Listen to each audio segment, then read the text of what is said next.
Here we go. All right. Alrighty. Make sure this is working. Hang on. Preparing to live stream the meeting. Here we go. Yep. It's meeting live stream. Got it. That's good. I was a bit worried because I have a couple of different channels and I didn't want to post to like a client's YouTube channel. Yeah, it's probably not the ideal thing. All right. That's working. All right. Cool. All right. Cool. So welcome. I've got Randall Evans here with me. Randall, you used to work with my wife at a company called eWeb. Yeah, and we'll get into that. I'm sure we will. But you also have your own YouTube channel called Deactivist. Mm-hmm. Yeah. And it's quite an interesting channel. My wife and I were having a pretty good giggle about some of the videos the other night. But I think you also raised some very pertinent points, and I'm curious. We can sort of go into that a little bit more as we go through this. But I guess where I typically like to start in my podcast is to try and understand, a bit more about you as a person. And so, I guess from growing up, where did you grow up? Oof. Yeah, that's going way back. Way back. I grew up in one of the only suburbs of Southwest Sydney that had a riot. So I grew up in Macquarie Fields, which was great. Yep. Actually have fond memories of that place. Going bushwalking, finding needles, dodging junkies. It was quite good. That really toughens up a young lad. But had a great childhood. It was honestly, it was akin to like one of those, 80s coming of age movies like Stand By Me. I mean, we never found a dead body, but it was a lot of adventure and excitement and danger. But it was great. Southwest Sydney is a great place to raise children. I think if you want like someone who's quite balanced and they kind of see the rough side of life, but also quite a lot of families and nice culture, and I think it's a good place. It's not a bubble. It's definitely got its ups and downs. Yeah. So that's that sort of will also being exposed to some of those things will also give you a bit of a broader understanding, and I guess what we'd call street smarts, right? Yeah, absolutely. So I went to a very conservative Christian school, private school, but to get there we had to take 2 buses, so we'd have to change at Liverpool station. So it was like you're in the harsh reality of Liverpool, and then you go into the bubble, and then you exit again out of the bubble. And I remember very vividly when I was in year 6, I was, doing kung fu moves and watching my shadow, because I was like heavily into Mortal Kombat, and I'm just doing like, just shadow fighting. And this junkie comes across the road. He was like in his 30s, but he was off his head. Comes across the road and he's like, "Oh, do you want to fight, mate?" I was like, "What?" You're in year 6. I'm in year 6. I'm wearing leather school shoes. What are you talking about? But yeah, so it was definitely street smarts are very, very valuable. And I fear that millennials don't, they haven't grown up with this thing, and it's probably going to be a huge problem because I don't know about you, but I never see kids riding their bikes or anything. It's a bit worrying, but that's another story, I guess. But also, I guess if you think about it, and you're a new dad as well. When I think about it from my childhood, yeah, absolutely. I was out on the street, riding the bikes and things like that, and doing all sorts of things until the sun went down, and then you go home and you have food or whatever. You basically just go home to eat. Yeah, that's it. Would I be trusting enough of my kids to be able to do that? Probably not. Like, I don't know. Is that a double standard? I don't know. I think the world's kind of changed though, but I think it's a more of a, I don't know, maybe our perceptions are different now. I don't know if it's more dangerous, but we'll see. We'll see. I think we're more fearful as people. Yeah. I think that's part of it, definitely. Yeah. So, okay. So, you describe your childhood as being fairly happy, and obviously you've got a good mix of sort of, things going on, breadth of street smarts, and obviously, in a good Christian school. So, getting to see the other side of life as well. How would you describe yourself as a kid? Were you studious? Were you playful? Like, what was your style as a child? Studious? Not really. I was a class clown. Yep. But the thing is, I was an intelligent child, but I didn't really have much interest in school. My year 1 teacher had a parent-teacher interview with my mum and said every time I try and tell him to be quiet and do his work, he just pulls faces. Yeah. She's like, well, I don't know what to say. Like, you can't give him the cane. So what do you do? So I was a bit of a class clown. I wasn't naughty. Like, I wasn't bad. I was just like talkative and stuff. So I wasn't very studious until a very good friend of mine left in year 10, moved to Perth. And then after that, I was just kind of like, well, I don't like, it's not as fun being on your own. It's always like, if you're a teacher, you should always separate the two lunatics in the class. Yeah, the troublemakers, because they really feed each other's energy. So when he left, I kind of like put my head down. And so year 11 and 12, different story. I was quite studious and stuff. And I really enjoyed English. I always enjoyed English, despite the fact that I'm highly dyslexic when it comes to spelling. I would always get, if I had an assignment, I'd get 99 to 100%. But if I had an exam, I'd get like 60 because I can't read my writing. But I always enjoyed English. I was okay at math. Like I wasn't bad. It just kind of didn't interest me to memorize formulas, because like if you have a formula there, of course you can do the equation. Like why do I need to memorize it? Like I can just write it down and do it. So yeah, I enjoyed math, but I really enjoyed English and 4-unit English. But aside from that, like physics was good as well, but chemistry really gave me the shits. But yeah, so I wasn't studious until like I got separated later from in my high school. yeah. So it's funny, you know, like I think when I was in year 1, like my teachers would probably have described me as being ADHD or ADD, whatever it was at the time. At that time, I think it was only ADD at that time. And they used to, you know, ask my mum to obviously not give me as much red cordial, but she'd be like, I don't give you any red cordial. So it's just odd the way that I guess, you know, when you operate a little bit outside the norm. And I think the other thing was, for me, I was one of the younger kids in my year, so perhaps I didn't have that same sort of level of maturity as other kids. So that became playful. Were you a young kid, or were you an older kid in relative terms? I was just average age. Yeah. So just right in the middle. But yeah, I'm so grateful that I didn't get roped into the ADD kind of Ritalin crowd. I didn't get given any Ritalin because I've got Asian parents, and they're like, you know, you're not going to give kids drugs. Like, yeah. I mean, as much as like, there's so many jokes about Asian parents and how they're too hard on their kids when it comes to academics and stuff. I was kind of like, I was a little bit envious of some of the kids, because it's like, you'd see an average kid, but because he had such strict parents, he'd just get like straight A's, and you're like, man, that's the system works. I'm sure it like sometimes it bites you in the ass later in life when you're like, why doesn't my mom ever say she loves me? Which a lot of my Asian friends say to me. It teaches you rote learning, right? So this is the difference. And I think a lot of and I guess when we talk about, you know, first generation or second generation you know, Asians who have grown up in a Western country like myself, you know, I look at education very differently compared to probably how my parents did education. Like I think about it from this perspective, that when my parents came to Australia, they had nothing. So their focus was on just working. They wanted to work as hard as possible. And therefore, you know, the way to be successful is to provide for our family, work as hard as possible. And that was their priority, right? And so, you know, sometimes I feel a bit remiss in the sense that I'm not as close to my parents now as I was, you know, as obviously as a kid when you're dependent on them. But I feel like, you know, yes, there's a portion of that's COVID related, because, you know, you can't go and visit anyone. But the other portion of it is that, you know, growing up, you know, my parents were always working. They had their own businesses. So their focus and their emphasis was on trying to give us the best life, right? But sometimes I think and I think about this for my kids, you know, what do my kids? My kids don't necessarily want objects and things. What they want is to have dad around. Sure. Yeah. So I guess, you know, from a family life situation, like I guess what was your parents' style, and I guess what was the family dynamic for you? So like many white people, my dad left when I was quite young, which is fine. So that definitely changed the dynamic. And then my mum remarried when I was about 5 or 6. And they're still together. But when you don't have a biological father in the household, it's very different dynamic. He's very mechanically minded. So like I did learn a lot from him that I wouldn't have learned from my own father, for sure. Can you remember anything like from so obviously, you know, by the age of 5, you'd still have some memories before with your biological dad, wouldn't you? Oh yeah, I remember them cutting the umbilical cord. I have a great memory. They didn't even know which cord to cut. They were like, oh, so big. No, I'm just kidding. Um, I do have memories. Is there one in particular you would like?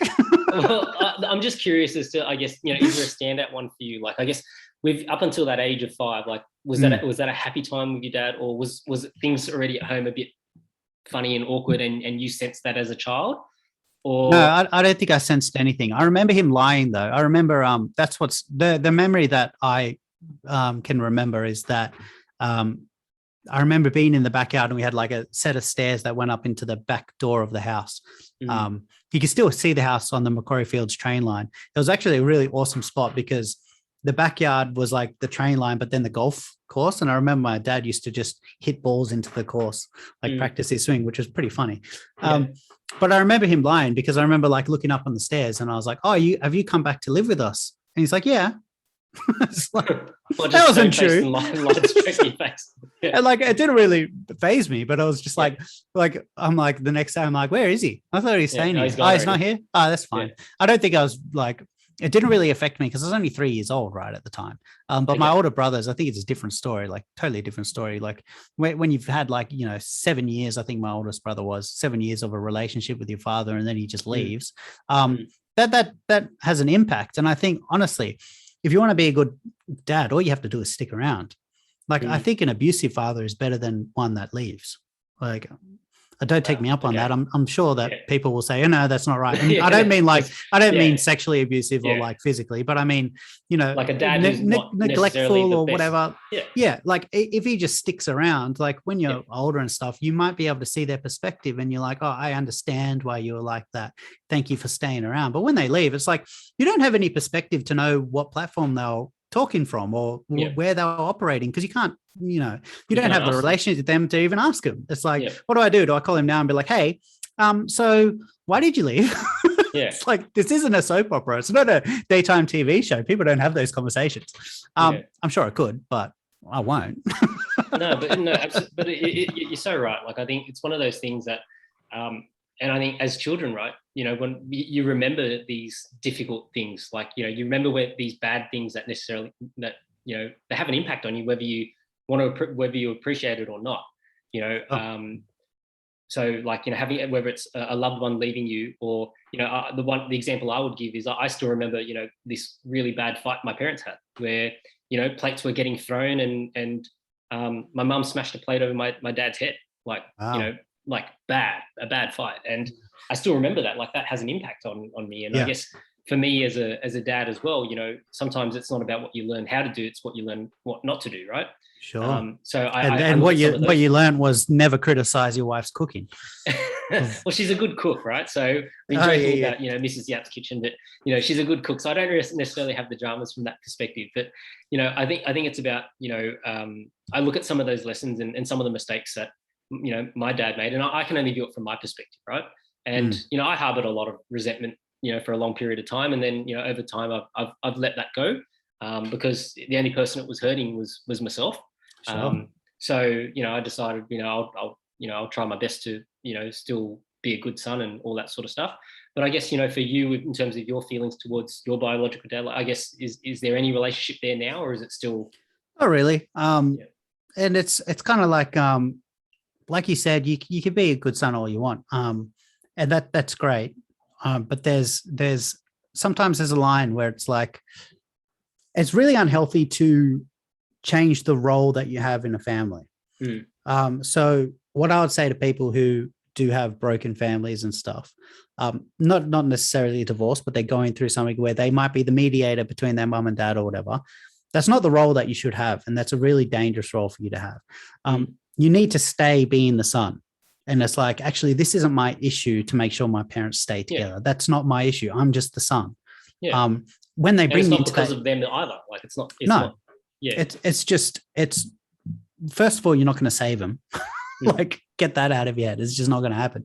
And maybe from time to time you can be an ear that they talk to or whatever. Like, every family is different. But once you kind of start taking on a role of like, oh, well, now I'm the parent because my father is incapable of being the parent and I have to always reach out and, you're doing all the work. It's like, actually, that's not how it's supposed to be. And if you're throwing out the line and he's not, receiving it, then it's like, I'm just going to leave it. So it's kind of like at that point where I'm like, I can call and he can pick up. It's like, okay. But if he doesn't call, like if he doesn't like give that kind of back, it's like, I'm just going to leave it. Like a dad should call his son. I don't have to call him all the time because I'm not the dad, So that's kind of where it's at. And honestly, my advice to people who are in like a broken family and stuff, it's like, first of all, assess where you are in that dynamic. Are you actually acting like the mum or the dad or the brother when you're not supposed to be? You just have to be the son. And you kind of teach people how to treat you. And that's kind of hard, but like that's life, isn't it? Right. And sometimes you can't get from something, I like to give this metaphor to people all the time, especially when they're like, I'm really hard. I'm a fixer. I'm really hard at just listening to people without trying to fix their problems. But when they're complaining about things like this, I just stop the conversation. I'm like, hey, do you have my keys? And they're like, oh, what? I'm like, you've got my keys. Can I have my keys, please? And they're like, what are you talking about? And I say, oh, you don't have my keys. All right. Because you can't give me something that you don't have. Because a lot of the time we're asking of people something that they're actually unable to give us. So you might have someone in your family or someone that you like, and they just don't have the ability to give you what you're searching for, and sometimes you just have to give it to yourself. And it's like, that was kind of deep. Well, that deep for me. No, but look, hey, that resonates with me, right? Like, so part of when you're talking about that, part of the resentment factor for me was like I'm the youngest in my family, so my older brother's 7 years older, and I guess the hard thing for me when my family was going through some things and my mum was going through some personal things was that my dad was essentially checked out, and so that was part of my resentment towards him. And I guess what I sort of realized over time was that yes, there is the element that he checked out, but on the flip side, there's probably also the element that because of some of his mistakes, he didn't have the right to say anything anymore. He didn't have the right to try and fix it. Sure. So, I could blame him for saying, yes, you checked out and you stopped, trying to do what you're supposed to do. And instead you let me do that. Let me, me having to fill my dad's shoes and me be the head of the family because my brother was, overseas or with his own family or whatever. And that's fine too. But, for the longest time I was doing that and I kept doing that and kept doing that. And I think it only really changed for me when, I sort of, decided, I got to the point where I was going to have my own family, right? And so then it's like, what's the priority here? Right? So the priority is to obviously make sure that at least I give my children the right environment, right? And don't get me wrong, like I do love my parents and I'm grateful for everything that they've done for me. But I guess this was the impact that it had on me, like that. I was working on it, for so long, and I feel like there was such an emotional toll from that as well. But on the flip side, I think one of the positives of that is that when you have all this responsibility and you're at that in that sort of late teens, getting into your 20s sort of age, you can achieve so much. Like that was the time in my life where I was working my ass off. I was at uni full time. I was working full time. I was at TAFE 1 day a week. And I always refer to that as like probably my most productive years, but also my most painful years. Like because I was training martial arts full time as well. So like 5 times a week, then working 4 to 5 days a week, TAFE 1 day a week, and then uni, to try and fill in all that as well. But as a result of that, I achieved more in probably those 5 or 6 years of my life than a lot of people achieve in probably 12 years or, in double amount of time, basically. So I'm grateful for that. It's funny, a lot of people always ask the question, oh, if you could go back in time and do it all again, would you do anything different?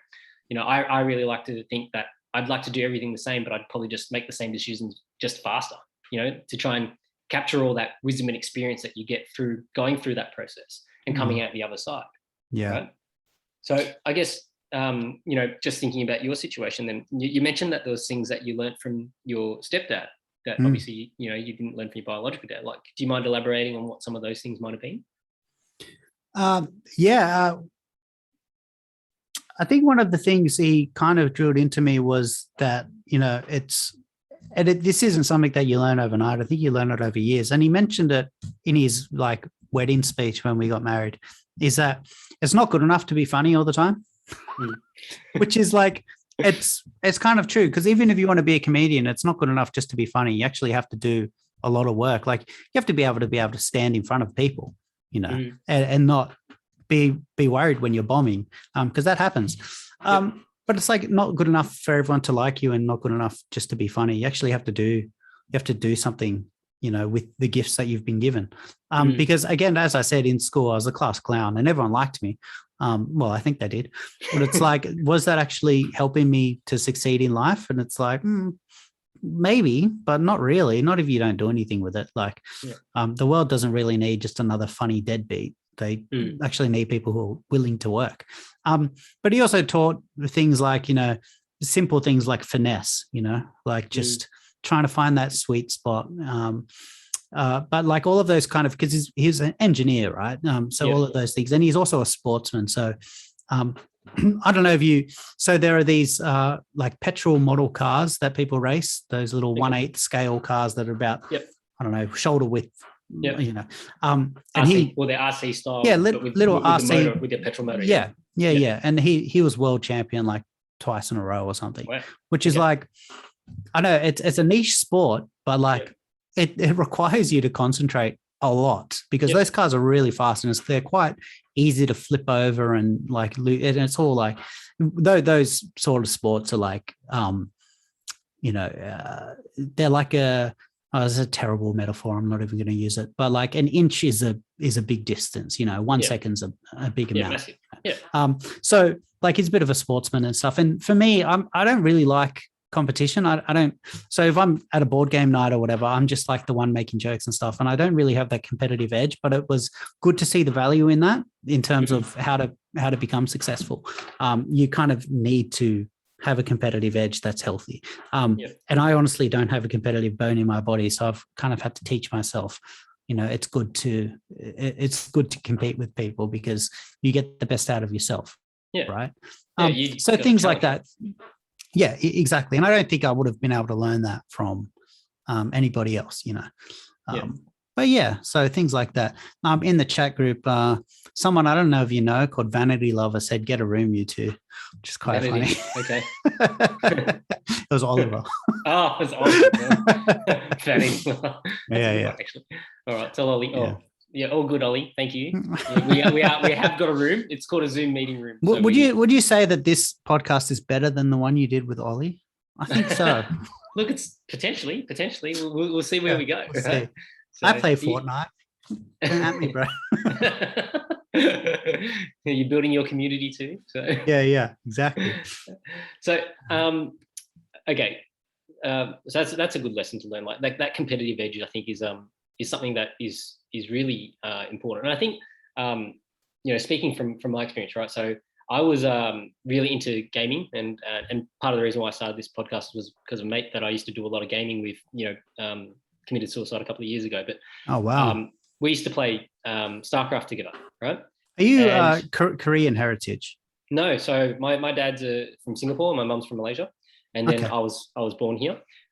So Singaporean, Malaysian, Chinese, whatever you want to call me. Let's just pretend I wasn't totally racist then. But yeah, sorry to derail. Keep going. Well, on that note, right? Like I used to get that a lot. I used to get people asking me if I was either Korean or Japanese. But at uni, I would have Japanese people come up and ask me for directions in Japanese because they just assumed that I was. Yeah, right. Yeah.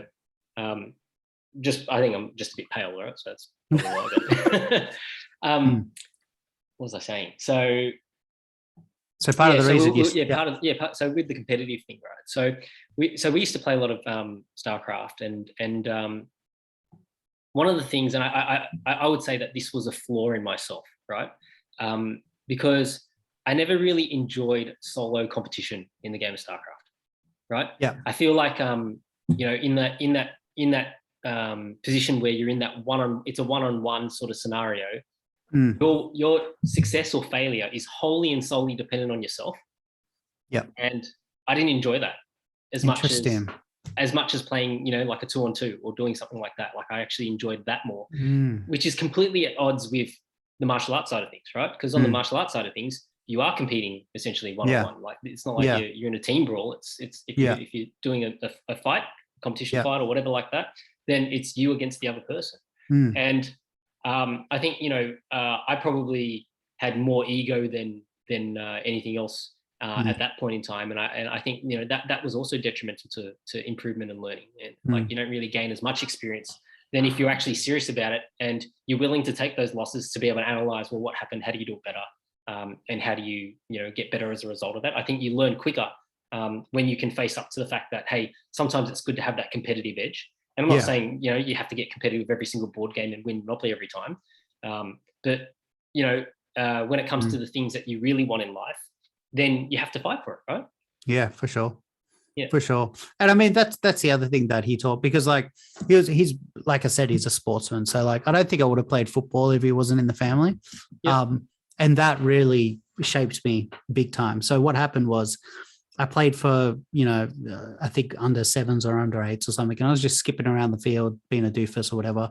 And then the next year they had like an influx of more kids, because it's like, oh, you're 9 now, you can play football.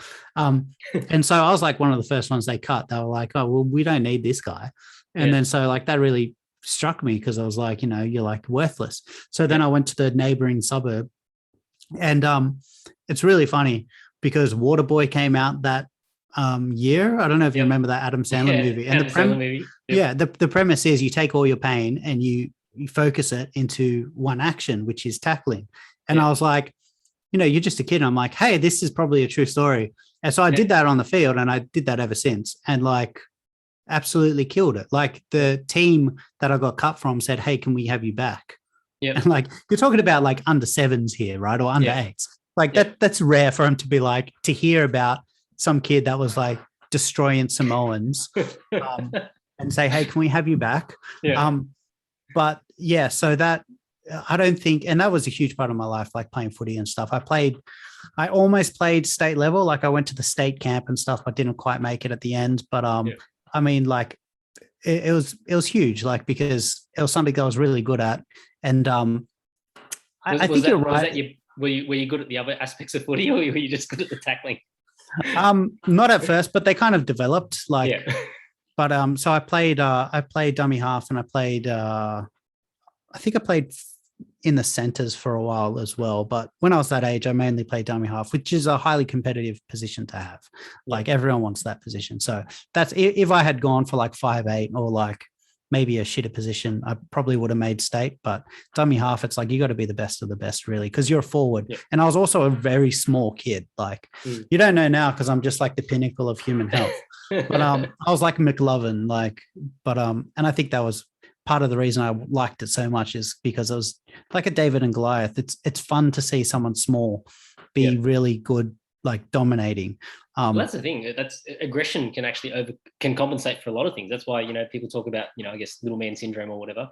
but it's true. Like a lot of the times, people underestimate the value of aggression. Aggression, especially in fighting sports and competition, can you know, and I'm not just talking about reckless abandon, right? Like I'm talking about controlled aggression. Can develop a really strong mindset that you know, a lot of the game is mental, and you can break people mentally before it becomes physical. Oh, 100%. And like the thing is with the big kids, if you're playing rugby or whatever, with the big kids, if all you have to do is do it once, like at the start of the game, if you've got like the big, you know, Samoan guy running at you, if you're the smallest kid of the field and you smash him once, they're not used to that. It just kind of shocks them. It's like kind of like what Mike Tyson said. I think everyone's got a plan till you get punched in the face. It's the same thing. Like, so I really loved kind of that section of my childhood. It was really cool. But I think you're right.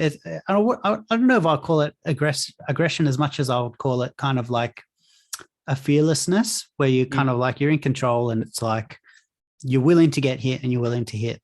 I did do kickboxing for a while, like Muay Thai.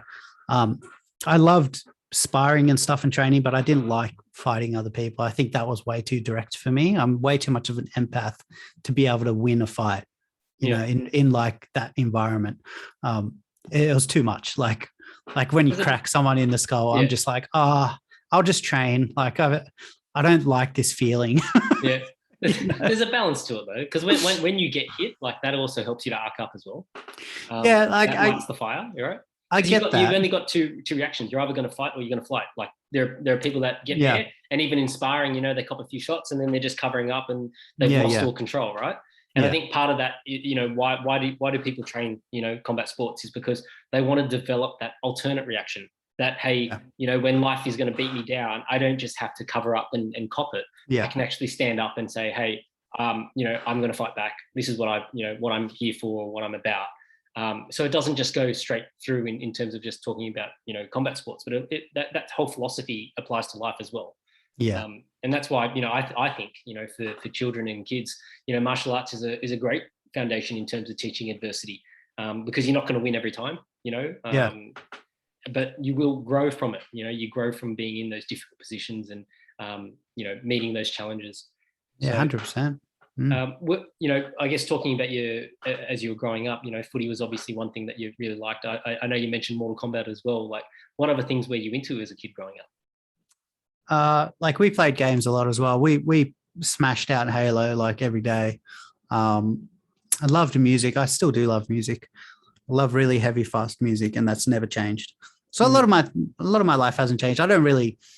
I think like I'm not into sport at all anymore, but I'm still into music, and I used to love art growing up as well. That's kind of like dwindled. It's just because like at the moment, and this might come as a surprise or maybe not, but I actually hate politics. I loathe it. I absolutely think it's the worst thing ever, but it's kind of like a necessity now, because when you're watching mainstream media or something and you're listening to the dribble that comes out of their mouths and you're like, what are you talking about?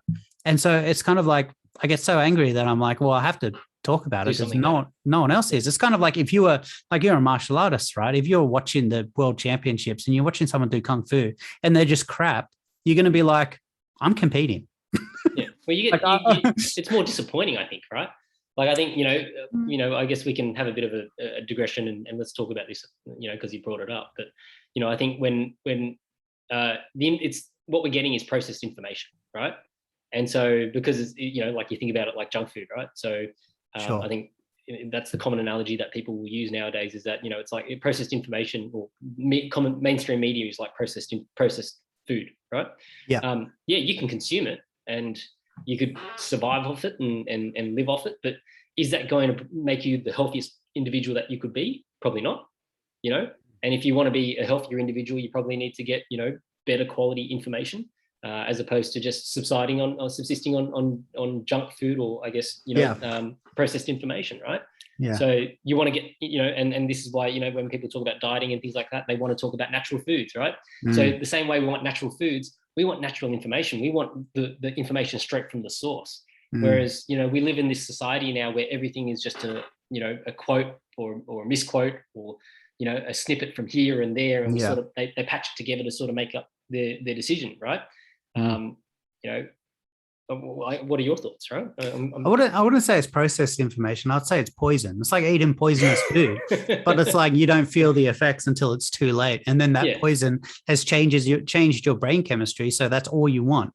It's like you've become dependent on this mainstream narrative because, and I know that's true because I get people on my live stream sometimes and you're like, what are you talking about? Like, you're actually not making sense. You're just spitting the same mainstream narrative that actually doesn't make sense at all. And they're just so closed off to any sort of possibility that they could be getting the wrong information. It's just, it's really, really shocking to me sometimes.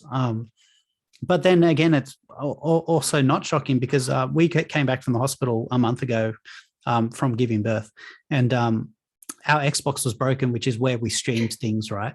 And then so we had to watch a normal TV. I had to literally get a coat hanger and shove it into the TV like it was the 90s and like get some reception. Yeah, and the amount of propaganda like in that week that we got was just shocking. Like we haven't watched normal TV in years, and it was just like we're like, what is going on? Like I can't believe like people like. My point was that I kind of understand where people are coming from when they kind of spit these narratives, but it's like, man, just turn off the TV, far out, just flick it off. Like, I know you like The Bachelor, but at least mute the ads, like, and the news updates, because it's poison. It's not processed. It's literally poison. But we can get into that more if you like. I think we will. I'll try and get us back on track, and we'll get to that later on through our discussion. So, Well, the next thing I want to ask you about is, I guess, and I always ask this because I'm always curious about when people finish school, right? Most of the time I found that nobody really has any clear idea in terms of what they want to do. Did you have any thoughts around what you wanted to do when you left school? What was going through your head? No thought whatsoever. Actually, I lied. I wanted to join the army, which is going to be a shock to my audience. Yep. There was two things I really wanted to do. One was join the army. That was number one. Yep. Since I was in year 9, I was like, I'm going to go kill people and I'll be sick. And then I went to paintball, like as part of like a, what do you call it when you finish school, whatever that is. Went to paintball and got shot in the face straight away. I remember the yellow paint just going over the visor and I'm like, I could be dead right now. Yeah. I'm not going to join the army. It's not worth it. I just studied my ass off for the HSC. Now all that information is splattered over the pavement. Maybe the army isn't for me. So I thought, no, I won't join the army. What I'll do is I'll join the police force. So my number one preference for, finishing uni was in the police.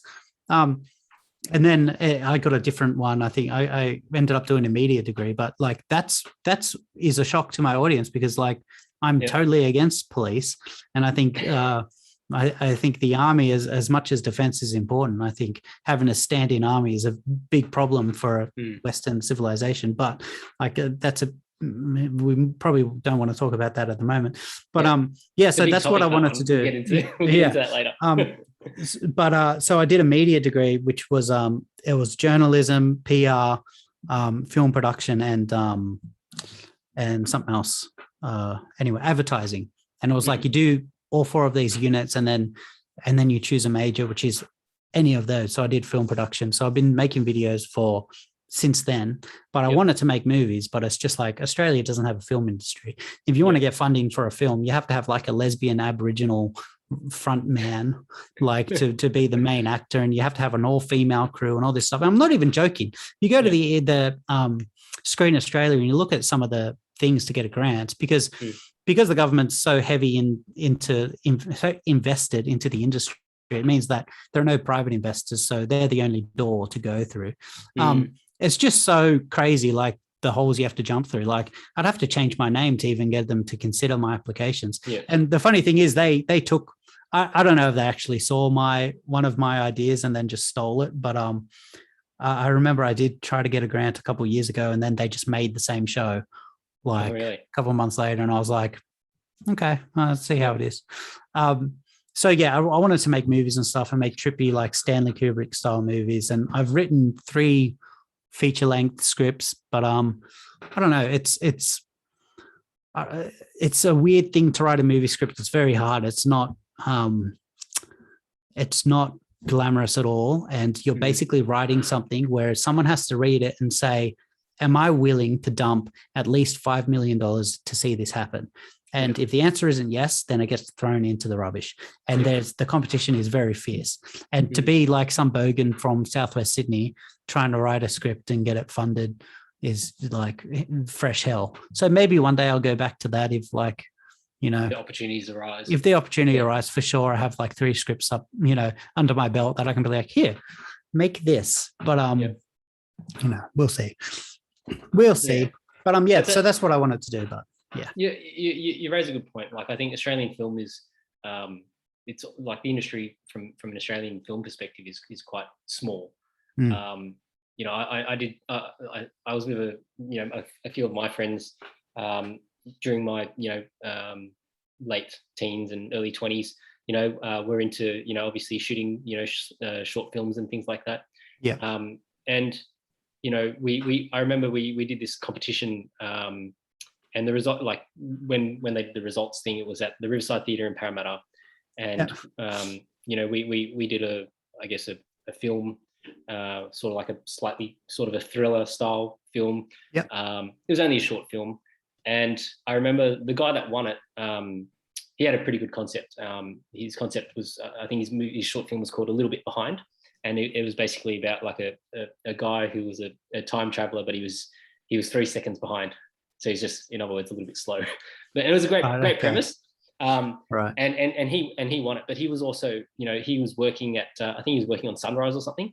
So he even used the Sunrise set to film some of his film and blah, blah, blah, blah.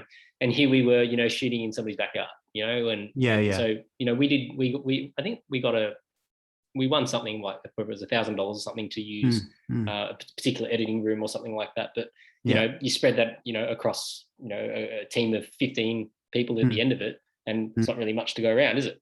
So, but, you know, like from that perspective, right? Like, is there really, there's not really much that could be done unless it's being driven by private industry, right? Like, unless there's somebody who wants to invest in it, right? Like, they just need to get rid of Screen Australia and see what happens. And like, honestly, if people don't value Australian films, which they probably don't, then we shouldn't be making it. Like, I know it sounds harsh, but like, if my scripts were so good, then like they'd be made. Like, the whole idea of government subsidies in the arts means that your art's too shit to be made by private hands, right? Like, that sounds harsh and stuff, but so I worked in an art studio for 2 years or so. Well, worked out of an art studio where, you know, it was like a co-working environment, but with weed and spray paint, which was great. But I remember vividly, we're sitting around the table and they're all complaining that, you know, we don't get enough grants, you know, government helps other industries and they don't care about the arts. And I just remember thinking, well, we just need to get better. We just need to make better art so it sells. Like, honestly, like, it's very subjective. And, you know, if people don't value what you're doing, then, you know, you have no right to ask the government to like step in. Like, if anything, isn't that also an awareness issue? Right? Yeah. Because it's a catch-22, right? Because if nobody knows that it exists, how's it ever going to, you know, gain its popularity, right? And then, you mean, sorry, I misunderstood what you were meaning. I don't think so. Like, if you're a good artist, I mean, one Instagram post can get you 1 million followers, right? I know a lot of successful artists that are very good, and some of their art I don't like, but other people do. So I don't think it's awareness and like not getting the audience. I mean, we live in a crazy digital age where like people can like make money just taking photos of their feet. Like, it's insane. Like, I don't think there's any excuse. It's just like, you just need to get better. And like, some of these people, like, they're fresh out of uni and stuff, and they're just like, to ask government grant. Like, I get, like, you have to play the game because that's the system we're in. And like, I don't blame them for doing that. But I mean, it's just, it shouldn't be that way. The government should just get out of the arts. That'd be the best thing for the arts. And then it would elevate the level and the quality of the art that we produce. It's like, you know, but that's another story. But it's kind of like, it's the Australian film industry is disgusting. It's so crap. All right. So you were thinking about joining the army. You got shot at paintball. Decided, hey, that's not for me. Oh, and I'll tell you a little. I'll tell you a little side note. Actually, I think Taika Waititi, or whatever his name is, the New Zealand director who did, you know, Hunt for the Wilder People and stuff. I saw him talking about how he went to the Screen Australia equivalent for New Zealand with Hunt for the Wilder People and said, I want to make this. And they said, no, you're not making it. And they poo-pooed him. And then he went off and made 3 awesome films and then came back later and was like, oh, remember me? I want to make it now, which is quite funny. So the idea that the government actually know what good art is also very, very flawed. Like, really? Well, walk into a government building and tell me how inspired you are. I think, you know, Ronnie Cheng, he often posts about, you know, film industry, the TV and film industry in Australia, and is quite on it. So, you know, I don't think you're probably too far off the mark in terms of that. But yeah, so as I was saying, so, you know, you were thinking about joining the army, got shot at paintball, decided, hey, that's not for me. Then was thinking about joining the police force, and obviously, you know, ended up studying the media degree and focusing on film. So I guess, you know, how did you then transition into the workforce? Were you already working throughout uni as well, or were you doing any odd jobs? So at uni, you can hire out camera gear for free. It's just like part of the degree. So I would hire out my camera gear. Hire myself out as a freelance camera operator and be like, hey, I've got whatever you need. And like, who can say no to that? It's like, I've got whatever at my fingertips. It's free. You just pay me whatever. So I was filming weddings and stuff. I filmed Arabic weddings for like 3 years, which are so hard to do. Like, they're so hard. And then like, so sorry, what makes them difficult, out of curiosity? Arabic weddings start at like the crack of dawn, and you're basically they have those drummer guys all day, and they've got like, it's a huge like kind of party, and they also culturally want every single family member to be seen on the camera, or every kind of group family unit. So it's kind of like you need to capture all of that as well. So it's like back then as well, it's like videography for weddings wasn't a thing. Like this is like 2008, 2009. It's before DSLRs really took off. So I was shooting them on like broadcast cameras. And you've got a small team because they don't value it as much as they value the photography. So, you've got like 2 guys to work from, 7 a.m. till 1 a.m. or whatever. It's hard. It's hard. I mean, these days, you get like 3 people with a couple gimbals and like charge, astronomical amounts of money. But I think I've just like, I don't ever want to go back to filming weddings. I'd rather neck myself.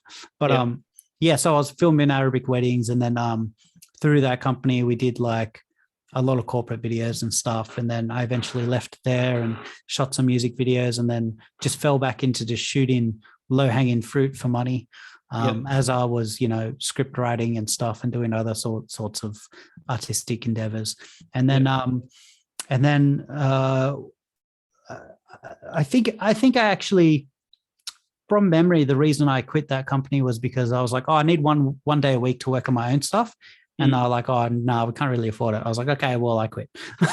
and then I made a documentary, which is on my YouTube channel, which has like 200,000 views or something, which is about fake news before fake news was even a thing. And what I did was, because if you want to make a good documentary, you need access to people. And, as a 20-year-old, you don't have access to anyone. So I was like, all right, well, I'll just script the documentary and just pretend it's a doco.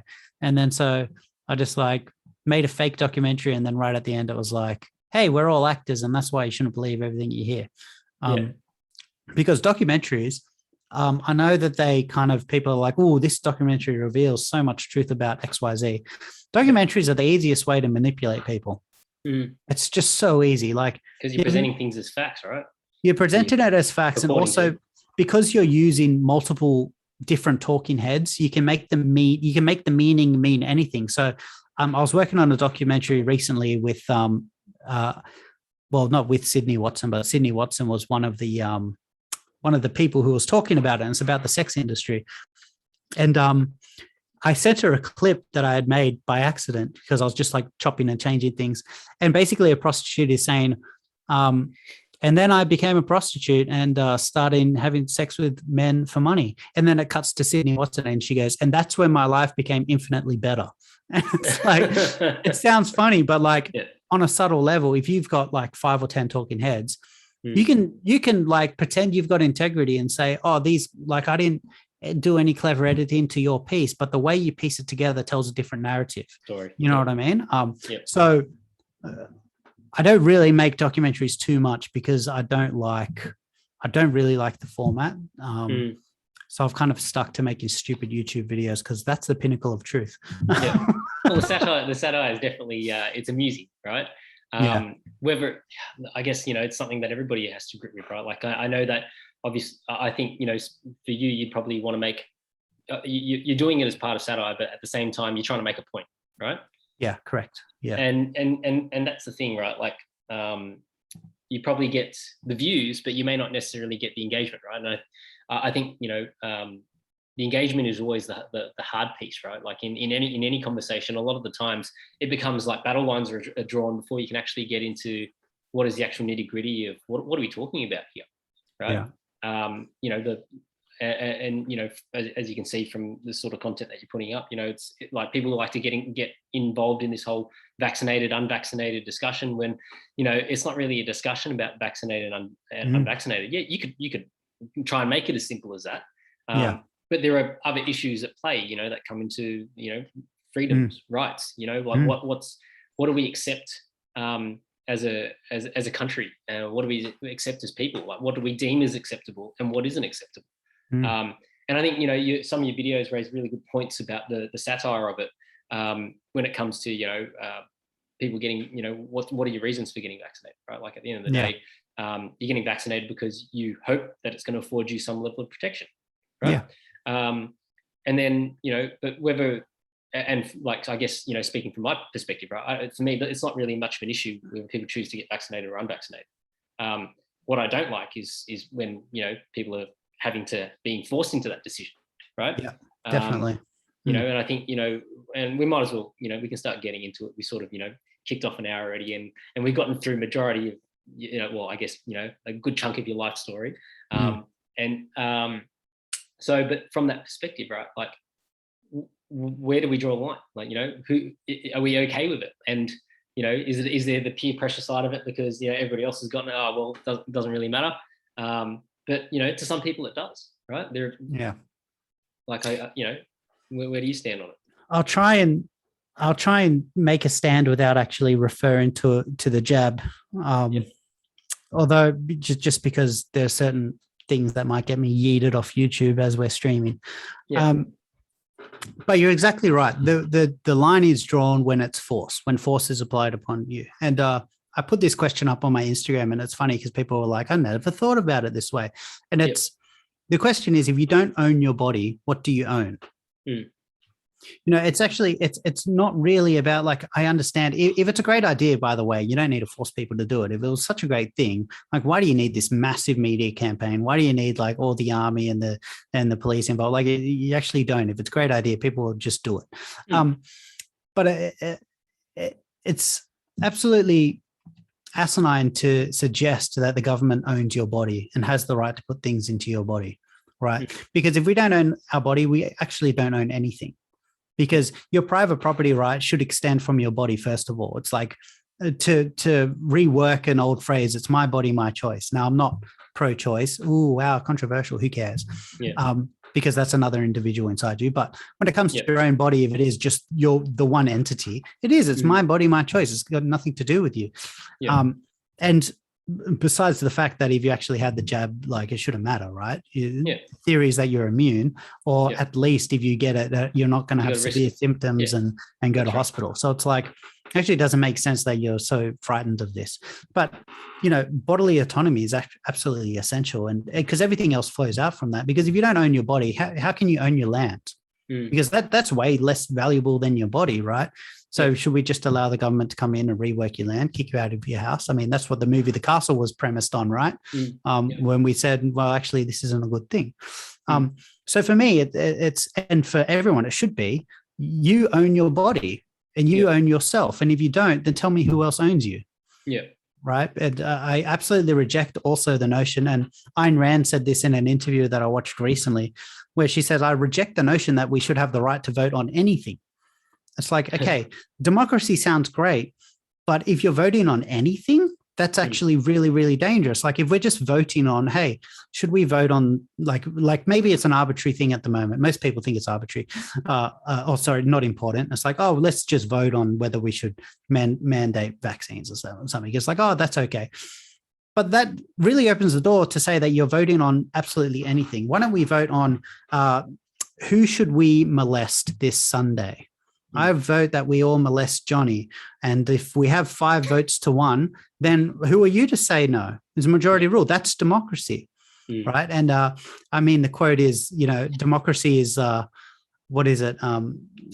wolves and 1 sheep. And a republic is 5 wolves and 1 sheep with an AK-47. It's like, you've got that certain level of protection. But in Australia, we don't have any sort of levels of individual protection. And we've seen that over the past 3 days of protests. It's absolutely ridiculous what's happening. But the line really, the distinction really needs to be made that, you know, you should be in control of your body, you know, and anyone else who says no, it's just like, I'm sorry, but no, that's philosophically wrong and morally wrong and wrong on basically all other levels. And I like the kind of the metaphors people use are like so silly as well. And they're like, oh, well, what about drunk drivers? You're basically like a drunk driver. And it's like, well, first of all, people choose to get drunk and then drive. It's like, you're saying that someone unvaxxed is equivalent to someone who's like vehemently drunk and out to get people is absolutely ridiculous. Besides the fact that, you know, if we had pretend the government didn't exist or something, pretend it was just gone. And people like to say, oh, what do you do about drunk drivers? There's no government to do it. And it's like, well, like anything, it's like, if there's a private road, then it's like part of the condition of going on this private road is that you don't drink and drive. I have no problem with Woolworths saying you have to be vaccinated to come into the store. It's like, that's fine. I do have a problem when the government says it, because that applies it to everyone and doesn't have any sort of thought into individual circumstances. So let's pretend Woolies said you have to be vaccinated and Coles said you don't have to be vaccinated. Then there's two places for people to go. All the people who think it's safer to go to Woolies can go to Woolies, and all the people who don't give a shit, like me, can just go to Coles. You know what I mean? But like when the government says, no, you can't go to either unless you get the jab, it's like, well, I'm sorry, but no, that's not right. You know, and I like most of the people I know have had the jab. I've got nothing against them. I think it's like absolutely their choice. But to force it on me, I'm like, sorry, but you know, Harvey Weinstein forced himself on women, and we didn't say that's okay. So why is it okay when the government injects you with liquid? Well, we didn't say that's okay until much later, right? Well, that's not well, okay. Exactly, until people stood up about it. Yeah, right. But I guess they're getting something out of that relationship. He was too. So look, I'll share this story. You know, today I had a call from one of my employees, and he's electing. You know, his choice is to not get vaccinated, right? Yep. And I, you know, and he said, look, I feel, you know, he's not like, you know, he, and I guess he was referring to his manager at that point in time. He goes, he just feels like there's pressure there to get it done. And I had to say to him, look, you know, at the end of the day, it's your choice, right? And, you know, honestly, I don't really care whether you do or you don't. Like, it's not my place to go and say whether you should or you shouldn't. As long as you're aware of, you know, what are the potential implications either way, right? Because at the end of the day, informed consent means that you need to be aware of what could potentially happen if you do get the jab, right? Yeah. And so on the flip side, you need to be aware of, well, what are the circumstances that might happen? You know, if the government says that it's X, Y, and Z, then that's, you know, potentially what could happen. And if you're happy with your decision, then from my perspective, stand on your decision, make that your decision, right? Yeah, for sure. Because and like I feel like the rhetoric is very divisive, right? Like it's pitting people against each other. When I think in terms of your point about, you know, the point is about, you know, do you have autonomy over your body? Well, that should be on everybody's agenda, irrespective of whether you're vaccinated or unvaccinated, for sure, right? Because if you've elected to get vaccinated, that's been your personal choice to do that, right? Yeah. So and likewise on the flip side. So. You know, I think that's a very it's a fair point to make, but I don't know whether like, and I'm curious, you know, what do you know, the comments that you get, or, you know, your discussions with those friends, like what do you get in return? Is it along that vein, or is it more they're still stuck on the vaccinated unvaccinated band sort of diatribe? So the people who choose to talk to me in real life or message me directly, like, take the audience out of the equation, because sometimes it becomes a bit of an echo chamber, but then there's one outlier. So it's kind of not really a good, what would you call it, a control group to see. But the people who talk to me are actually quite nuanced when they do open discussions. A lot of them are of the opinion that it's for the greater good. It's like, oh yeah, but we'll just give that up for the greater good. But I always say principles don't scale. So if you have bodily autonomy, that's a principle. It's not like an optional thing. It's like, that's the principle. It's like gravity. It doesn't change. It's a priori.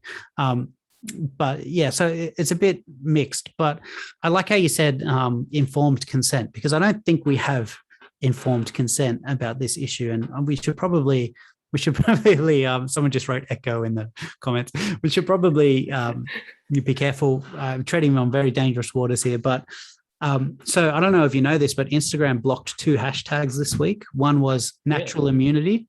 Okay. So you can't look up any natural immunity. The other one was vaccine injury. So you can't look up any vaccine injury.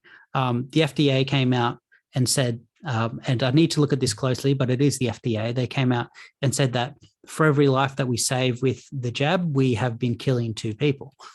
I don't know how they came up with those numbers. I just did a stream before this where I kind of speculated, because I haven't looked at it closely. So I'm not giving medical advice, guys. But to me, it says that, you know, because this certain disease affects a small segment of society in a big way, but a small segment of society, even though that there's a small risk with these treatments, you're applying it to the whole society. So if there's like, you know, a 0.1 risk, 0.1% chance of death or whatever, if you extrapolate that to the entire society, that's actually a huge number of death. Well, you're reaching a lot more people than the virus could potentially reach, right? Correct. Unless we're taking the perspective that at some point everybody in society is going to get this virus, right? Yeah, but it's not going to kill everyone. You know, I think everyone will get it. Yeah, but it's just not going to kill everyone. It's just not how it works. So, and that goes to my point, which is like to force it upon everyone is actually very detrimental. It should be available for people who want it. Like I know heaps of people, and it's like, yeah, you should definitely get it. I'm surprised you've survived the last 2 years. It's a no-brainer, dude. You should get it, dude, and get on those treadmills, brother, because you're looking sloppy. But I think we should probably move on from that subject, just because I'm a bit cautious of my YouTube overlords, you know, saying, "Oh, you're spreading medical misinformation." But I'll just make the point now that I'm not giving advice. I'm just saying, everyone, you have the choice. Yeah. Okay. I guess, you know, just on that, right? The one point that I want to make is that, you know, and I don't know, have you had any friends that have contracted COVID? No, I don't think I have. Okay. I don't think I have. Australia has like dodged a bullet for many reasons. And I mean, that's a long conversation. But one of the reasons is that because we locked down, which wasn't a good decision, but because we locked down, we got the shittiest strain when it did come here. Like it's like, as you know, they big it up like it's a big thing, but they also bigged up Delta Goodrum, and she's not a big deal. Like, that's cool. Like that's one of the reasons why, you know, we haven't been hit as hard, and like amongst various other reasons as well. But no, I don't think I know anyone who has had it. But I'm keen to get an antibody test because I'm sure I had it. I'm sure I had it. Yeah. Well, the reason why I bring that up is because, you know, I've had two friends of mine that I know directly, you know, so that I can at least ask questions and be confident in terms of, you know, what are the sort of answers that I'm getting. Yeah. And the thing that I was curious about was what do you get told when you've got it? Like, what's the advice? You know, do they give you anything for it? Do they tell you, you know, what are the things that you should do, or is it, you know, just like, you know, go to bed early and drink lots of fluid, like it's you know, And so what I was quite shocked by was that, you know, you don't really get given any advice in terms of, you know, should you be taking any supplements? Should you be looking, you know, taking Panadol, or, you know, what are the things that you should be doing to sort of assist you in your recovery, right? Yeah. So that's the thing that I think is really remiss from the strategy. I think, you know, the one point that I want to make about it is I feel like, you know, we just go down this pathway of just choosing the, you know, one strategy, and then it's like, okay, so the initial strategy was obviously lockdowns, and then it's like, okay, lockdowns aren't working, so now the next strategy is, okay, now we need, you know, vaccinations. But I feel like, you know, we need a balanced approach, you know, and so when I say that, I don't think there's anything wrong with vaccinations. Lockdowns, I think, are, you know, am I, you know, for or against lockdowns? I wouldn't say I'm in the for camp.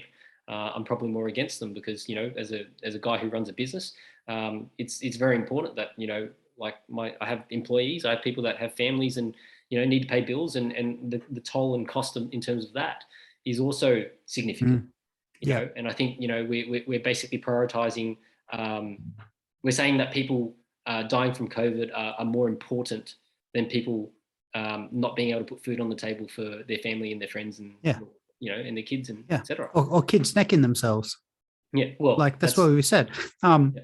David Limbrick kept tweeting out that, like, you know, kids' risk of COVID, 0. Kids' risk of suicide, up 30%. How do we get this back down? Just open up the schools and playgrounds. Like, it's not rocket science. It doesn't affect them the same way. And every time there's an article, I made a video about this the other day. Every time there's an article, it's like youngest person in the ICU. It's like you have to go down like 10 paragraphs, and then it's like they also had leukemia. It's like come on, man. Like, seriously. But like, I'm with you. I just knew from, you know, as soon as they said 2 weeks to flatten the curve, I was like, this is going to be a long 2 weeks. Like, you know, it's so foolish to be like, oh, we're going to give the government power to literally dictate our lives for 2 weeks. You think they're going to relinquish that straight away? You don't have to be a conspiracy theorist to know a little bit about history. Like, you know, the reason they're in those positions of power is because they love power. No one goes into politics because they love people. Like, it's not, that just doesn't happen. That's very, very rare that they're like, I want to make a change in the world and do what's right for people. It's like, no, like Alice, what's her name? Alex, Palajak, what's her name? Anastasia, not Alexander. Yeah. Anastasia Palajak literally makes all of her decisions based off Facebook polling. She has like 6 bots she uses. And once she gets like popular opinion, that's what she says in front of the cameras. It's like, do you have a thought in your head other than I just want to win elections and like keep my position? Like it's ridiculous. That, right, like, so, okay, that's interesting. That's an interesting point, right? So thinking about it from a political perspective, right?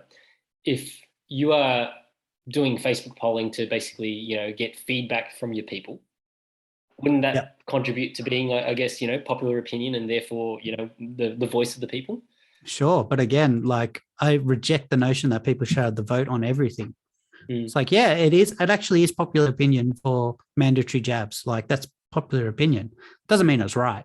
Like it's wrong.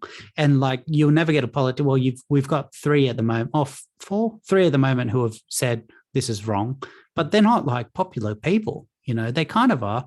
You know, like Craig Kelly, he's kind of popular, but like not enough to like turn that many votes. And David Limbrick and Tim Quilty, it's like, yeah, it's like they're telling the truth, but like people don't like the truth. They like popular opinion even when it's wrong, because again, you just don't have the right to vote on everything. Like you can't vote on what I put in my body. I'm sorry. You didn't have to put a gun to my head. You know, you just made me think of something is, you know, when the internet, you know, became popular in the sense that you could have a smartphone in your pocket and you could Google the answers to, you know, anything, you know, I think back on, you know, how many times have we been able to call bullshit, you know, on our friends that spit us this line saying, oh, you know, did you know this stat? And then you go, oh, hang on a second, that doesn't sound right. You Google it and you go, you're full of shit. Like that's been myth busted or whatever. But then it's like, now it's like the narrative is also controlled. You know, you can't Google certain. Google search engine isn't the way it used to be. It's not based on you know how good you do your keyword research on your website or whatever. They've literally said in official statements that they give you results based on their political beliefs. So they literally give you more politically correct results. So like if you were to Google, what's an example? I can't even think of an example off my head, but like when you say correct results, you'd think, you know, logically correct or reasonably correct, but they give you politically correct. And they've said that. There's a great book called The Google Archipelago, which talks about how Google and big tech have changed and how their philosophy kind of seeps through everything they do. Because again, they're like most of these people I talk to who I don't think they're downright evil as a company. I think they're doing what they think is for the greater good. Like they actually in their minds think they're doing good. Which, by the way, to go back to script writing, that's the best way to write a villain, is in their mind they have to think that they're the hero. Just like Thanos in the Marvel franchise. He thinks he's doing good, right? The people at Google probably think they're doing good. I wouldn't put it past them. So they justify it in their mind to like skew the search results to show certain things. So what was the search I put in not long ago? It was something like you know, if you search for something debunked or something, like it doesn't really come up the way it used to. Like it's like you said, you can't really fact check your friends anymore because you get like PolitiFact come up and it's like, this is mostly true. And then they just skew everything. And you're like, hang on, no, it wasn't mostly true. It was false. What are you talking about? Like, it's insane, dude. It's hard though, because it's like, you know, it's a terms of service thing, right? Like, you know, if they've updated their terms of service to say that this is how it is, well, correct. First of all, most people don't actually read the terms of service, and then the second factor is that, you know, they can change it on a whim. But you know, and personally, I still haven't really worked out what my position is on this either.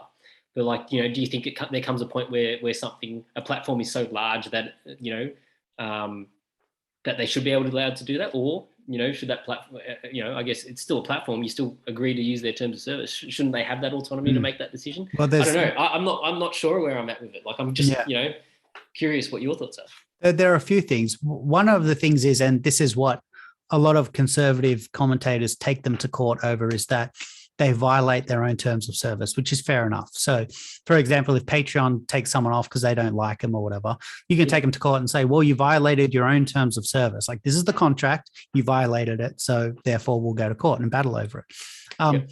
So if they have terms of service, they should stick to it, and they don't, you have to take it up legally. And that's a problem in and of itself, but it's a problem. But the other thing is, I hear a lot of this kind of like, what if Google's too big, or what if Twitter's too big and they control the conversation and stuff? Well, that wouldn't matter as much as it does now if our government was small. If we kind of had this philosophy that you don't have the right to vote on whatever you want, you don't have the right to run other people's lives, then, Google can manipulate people as much as they want, but they don't actually have the firepower. You know what I mean? They don't have the government to do their whims. And that's the biggest danger, because if the government's small, then like companies don't care about controlling a shitty entity, but the reason they do it is because they want control of the government. They want special privileges. And what you'll notice is when Mark Zuckerberg, he calls out for regulation of his own industry, he'll be like, oh yeah, you really need to regulate social media. I'm totally on board with regulating social media. Well, the reason he's doing that is because if there's really high regulatory costs, high compliance costs, Mark Zuckerberg can afford to have like millions of people work for him and, fact check things and this and that. But, you start your own platform like Parler or MeWe, you can't compete. You can't even get in the door and you get shut down like that. Like Parler got shut down because they were like, oh, people were planning terrorist attacks on their messaging platform. It's like, oh yeah, because no one uses like Twitter or Facebook or any of the others to do that. Like that's literally, everyone does that. You know what I mean? Like terrorists use Facebook too. In fact, the Taliban's on. They're on Twitter. The Taliban's on Twitter, but Trump isn't. And I don't even like, I'm not a Trump fan, but it's like, that's not okay. But I forgot the point I was making, but like, it's just, if the government was small, companies would not have a vested interest in, first of all, appeasing the government, and second of all, trying to control the government and trying to control the conversation. Most of the times. What do you mean by small though? Like, how do you define small? Well, in my mind, non-existent. But anything that pushes towards that is great. Government should have literally no say in what we do in terms of our businesses, unless it's like, you're breaking contracts with someone, then there's an argument to say, well, the government can step in and arbitrate that. But again, we have private arbitrary companies anyway already. We have private security companies anyway that can do a better job than the government. But if you want to argue that they should be in charge of sort of legal matters, that's fine. Like that's an okay argument. But like if we have a contract, if you and I have a contract and I break the contract, it's like, yeah, the government can step in and fix that. But the government, like to shut down the entire country because of a virus, that's way too big, like to have that power. Or to shut down the protests that have been happening for the last 3 days, send the army in, shoot at protesters. Like the funniest thing was today, I don't know if you saw it, but the police got on the megaphone and was like, all right, we're going to let everyone go that way towards the road. You can't go any other way. You got to go that way. As soon as the protesters started moving, they opened fire. Really? That government is too big.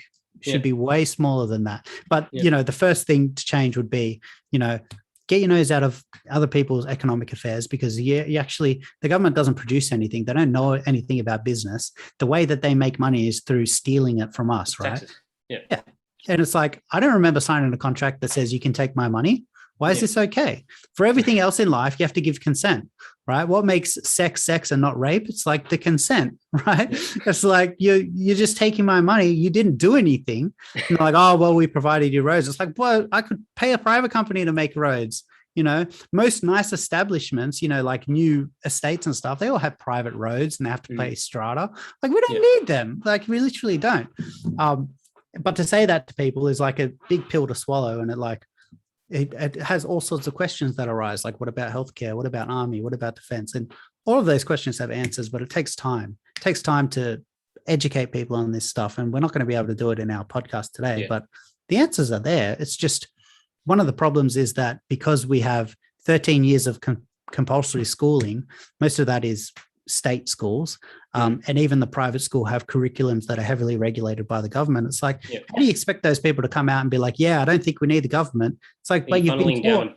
You're funneling down a specific pathway, And I make this example a lot, so I'm sorry to the audience who have heard it.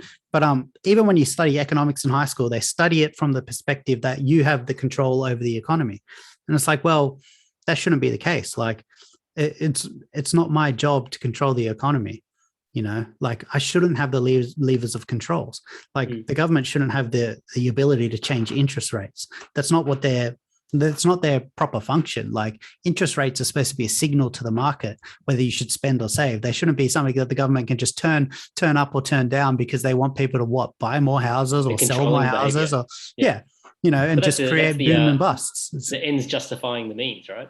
Again, yeah, like they think they're doing good in their mind. And to be honest, they probably do, because I thought when I was young, joining the police would be doing good, or joining the army would be doing good, or, joining an economic planning committee would be doing good, because I didn't know any difference. And, I think that's why lately I've been doing more videos that aren't so much like parodies and stuff. They're more like little rants, and it's like just trying to feed little people nuggets of information to say, actually, there's another way to tackle these problems, and we don't need Daddy Daniel Andrews to tell us what to do all the time. Yeah. Maybe he can have a holiday. Maybe he can go to a 3-story house with plenty of stairs to go up and down. Yeah. We'll see how he lasts. Just thinking about, and one of the things I always like to say is that whether it's an organization, whether it's a club, whether it's any sort of arbitrary thing, it's always made up of its people, right? So when we talk about how good a company is, it depends on how good its operators are, how good are the employees. Yeah. When we talk about, an airline, we talk about how good is their service, right? Yep. And their service is given by people. So I really think that, the unfortunate nature of any sort of corporation, company, government is to grow, right? Whether we like it or not. It's not necessarily driven by the people that are in it, but as an example, if I talk about it from a business perspective, right? Like if I look at my organization and I go, I've got 5 or 6 managers in my business, and they want opportunities to be able to grow and develop. Well, the only way that we're going to develop and grow more opportunities for them to develop is to grow the business. Yeah. Right? So for them to get the career progression that they want, that requires me to create more, like a larger business, whether it's increasing the volume, whether it's servicing more cars, whatever the case may be, to then increase the layers between that structure, right? And the greater the separation between the layers, the more opportunity that sits in between those layers, right? Yep. And like, I'm just thinking about it from that perspective. You apply that to government, and that's exactly what you get, over time. People want opportunities, and whether it's justified based on the population of the country or whatever else you want to justify it with, the natural progression is because people are career minded and people want progression in life. Nobody goes and says, oh, I just want to do this job for the next 50 years of my life. And like a lot of the times, and look, there are people out there that do that, and I've got guys in my business that just want to work on cars and things like that, and I'm grateful for them because I need them in my business. Those guys are a wealth of experience and a wealth of knowledge, and I'm grateful to have guys like that. But I think there's a large proportion of people that if they had to do something for the next arbitrary amount of time, and it could be something mundane, like the example I use with my people is that at some point as an employee, the things that you're doing are going to become so simple, it'd be like basically picking your cup up and putting it down. And if you had to do that 7.6 hours of the day, at what point will you turn around and say, Johnny, I need more than this, right? And so it comes pretty quickly, right? Like if you invest in your people, you develop your people, it happens really fast because they go, oh, I need something more. And if you can't provide it, then they go elsewhere for that, right? Yeah. I think the only difference with government is that you can't really go elsewhere for it, right? Like if you're in a government job, you're in a government job. But I think the same principles apply in the sense that for them to get, whether it's a bigger portfolio or the cornerstone role or the keystone role, they need to create these increase the breadth of the powers or the scope of what they do to then get these additional portfolios and these additional responsibilities that then maybe lead to more income or whatever. Yeah, the big difference is that with your business, you have to pay for it, right? So like if the pencil pusher or the mechanic in your business is like, oh, I want more career progression, I would like a raise in XYZ, you're in a position to say, well, I actually can't afford that unless we sell more cars. Right now, you have to stay where you are. The government doesn't have that because literally they don't sell anything. The way that they make money is through taxation or through, without getting into the technicalities, through printing money. So one of the hugest problems is that the government create all these positions over years and years and years. So for example, the Department of Education is the biggest organization in the Southern Hemisphere. right? And that's government run. Right. So imagine if I want to go into politics and I'm like, well, you know what? We need to get rid of state schools. I'm not going to get the votes because everyone is dependent on that. There's so many government jobs. Everyone's dependent on the government. So it's kind of like I like that scene in The Matrix where Agent Smith is talking about, humans being a disease. It's kind of like, well, I think the government's a disease. They're just kind of a leech. And I did a stream just before this one. And I was making a joke about how Daniel Andrews can't count because he said there was only 2,000 people at the protest. I was like, well, obviously he can't count. But it's actually a huge issue because the government can't count. They literally, they don't know how to make economic calculations. And like, I could just ask you right now, you're in the government and all right, that's good. So how many police should we have this year? How many should we hire? There has to be some sort of formula for it, right? Right. How many judges? How many social workers should we have? How many teachers? How many people to, make sure that the teachers have the support they need? Right. They have no way of knowing how many of each, service to provide.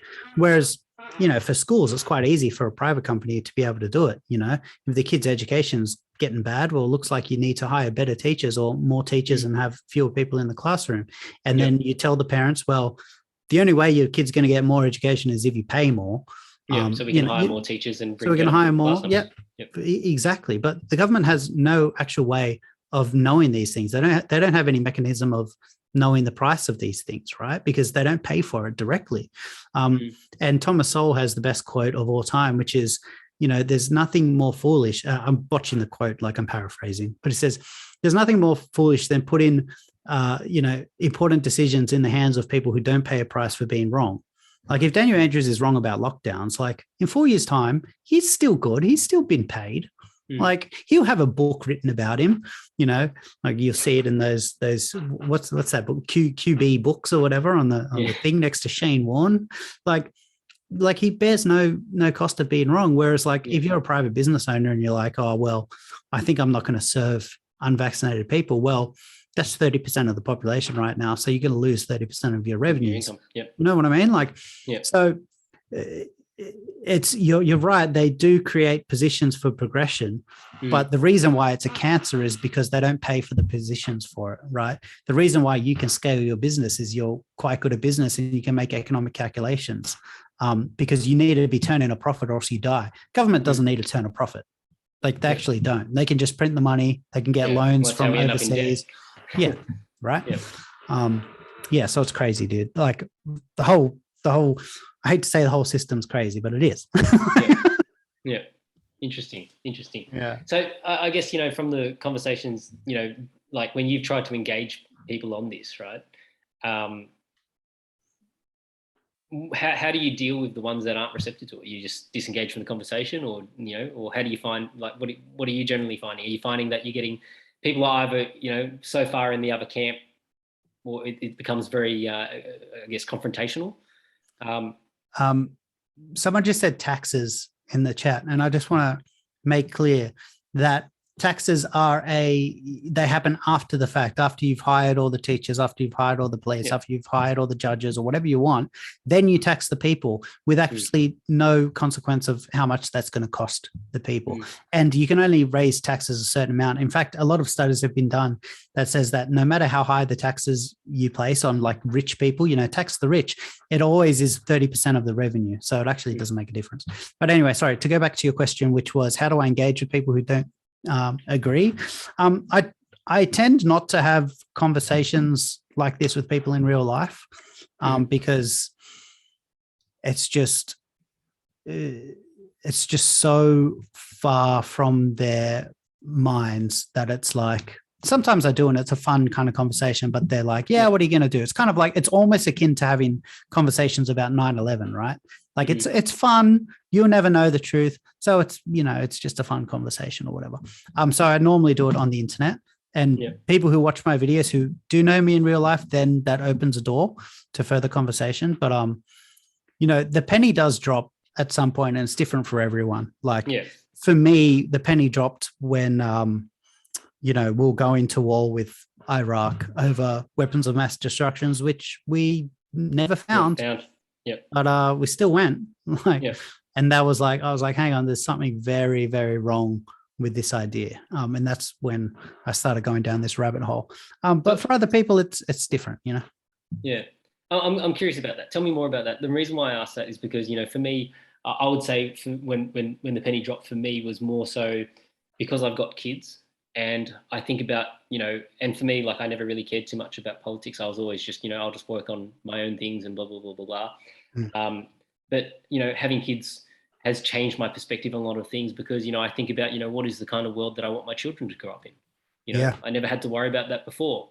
And sorry, I want to give one more example because I think, you know, this is a good example when we talk about, you know, government and those sorts of roles. Like, you know, so for us as a BMW franchise, you know, we obviously, you know, invest in the facility, in the structure, and all those sorts of things to build this building for this operation to occur. You know, we invest in the equipment, the tooling. You know, we floor plan or finance our cars, and you know, we like.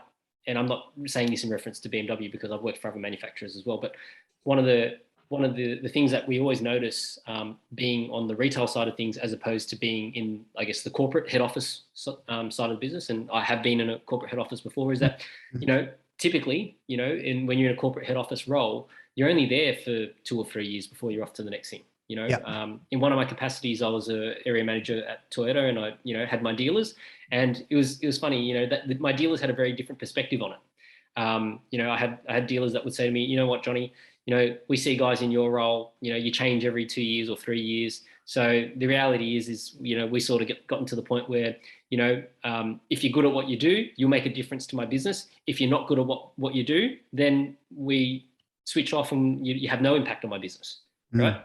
But then, you know, like it's and the reason why I think it's interesting is because when you're only in a role or a capacity for a certain point of tenure, let's say it's 4 years, like let's talk about a government term, right? So you're there for 4 years, you have 4 years to make an impact, to sort of stamp your authority and show why you did so great, so that you have the potential to be elected for another 4 years, right? Yeah. But the time frame is so short.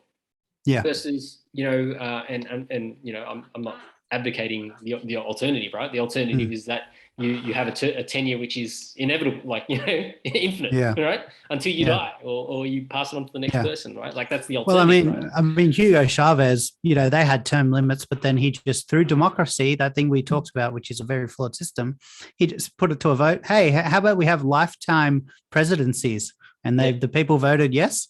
Yep, that's what you get. That didn't turn out very well, but you're right. Like 4-year term limits is very short. And then people just reverse decisions. Like Trump got out of the WHO. He said, no, we're not paying these guys. And then as soon as Biden got in, he paid him more money.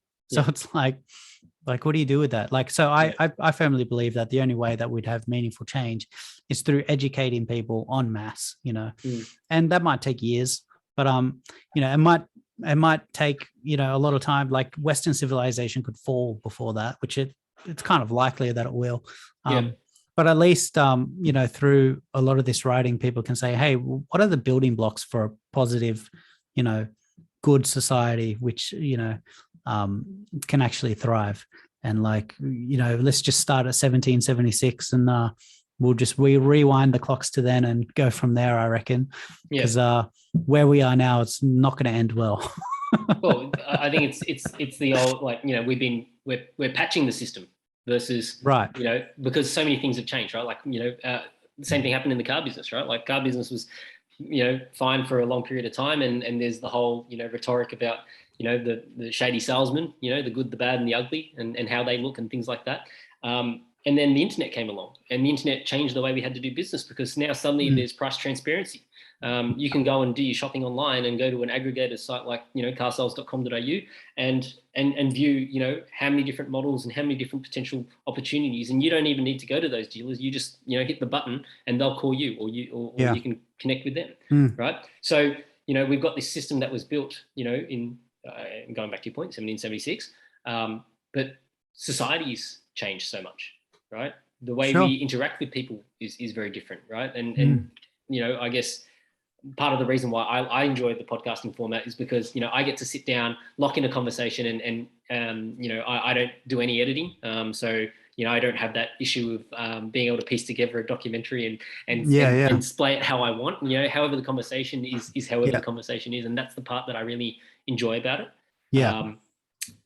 But yeah, like it's a very, the things that you're talking about are so monumental. It's a mind shift that I think for most people, the problem is not so much that they wouldn't want it to happen.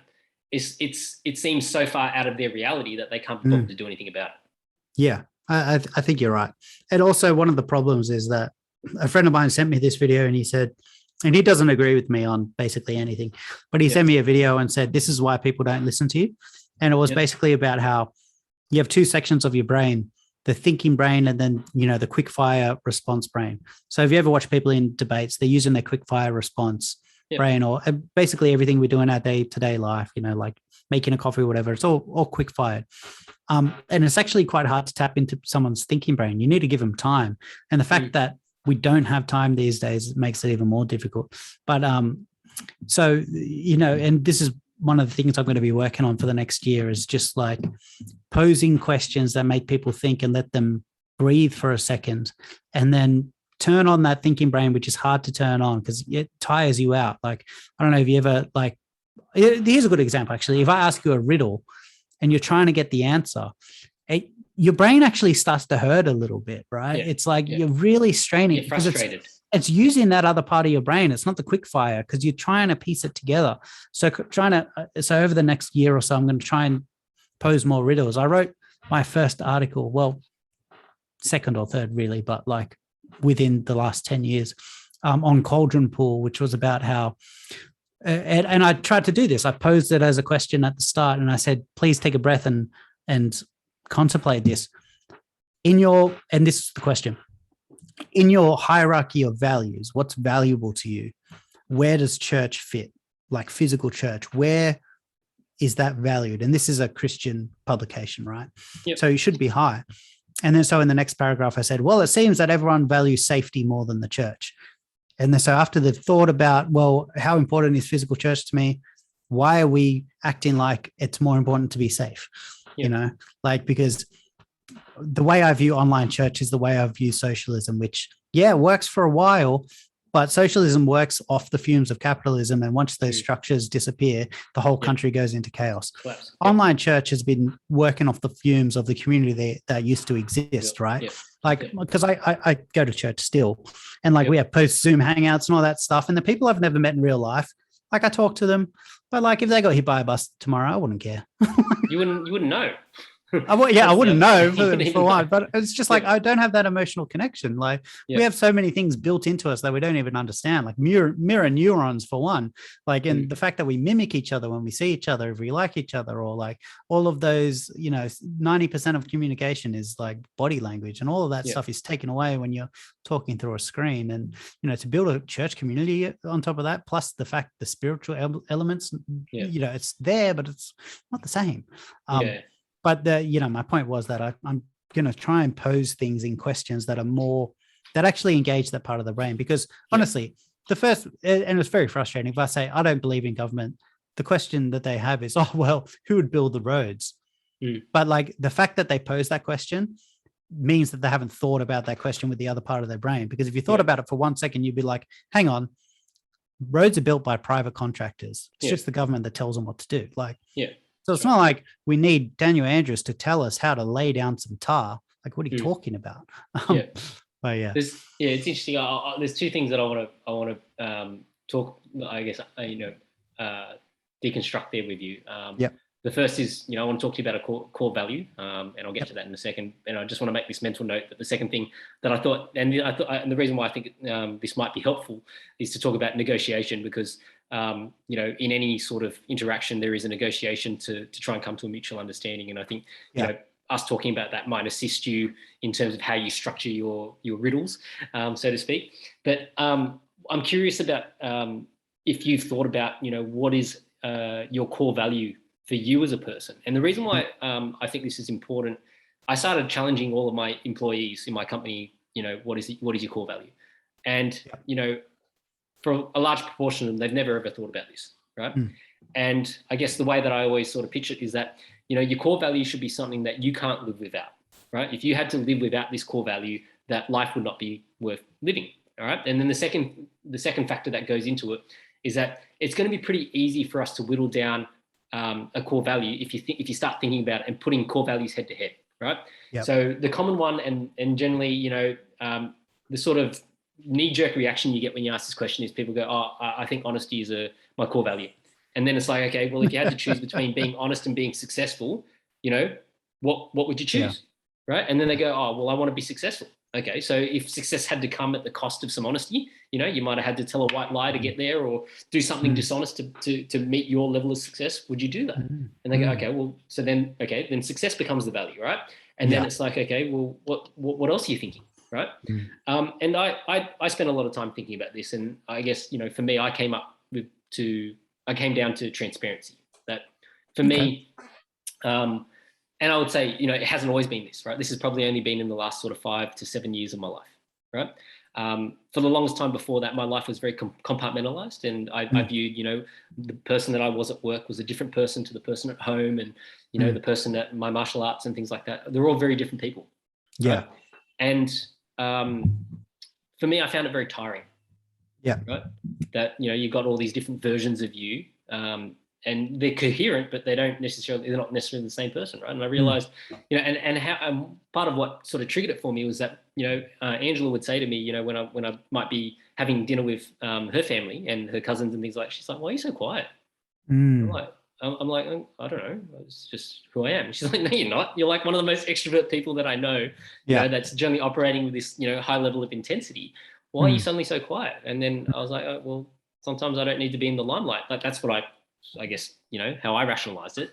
Yeah. But I realized that, I had these very different personas. And so, my big thing is to nowadays has been, on transparency. And part of the reason for that is because, when I was a junior, I wouldn't say a junior manager, but when I became an executive level manager, at 28, I struggled to have hard conversations, right? I struggled to have some of those hard conversations with people because I was, whether it was a lack of confidence in my own ability or perhaps I didn't have the finesse, talking about finesse earlier in this podcast. I didn't have the finesse of how to handle those conversations and steer it to get a mutually beneficial outcome, right? And I guess this is going to tie into, talking about negotiation with you after. But, have you sort of thought about, what is that core value for you? Is there something that, speaks to you that you think is, if you couldn't live with that value in your heart and as a value in your life, that life wouldn't be worth living?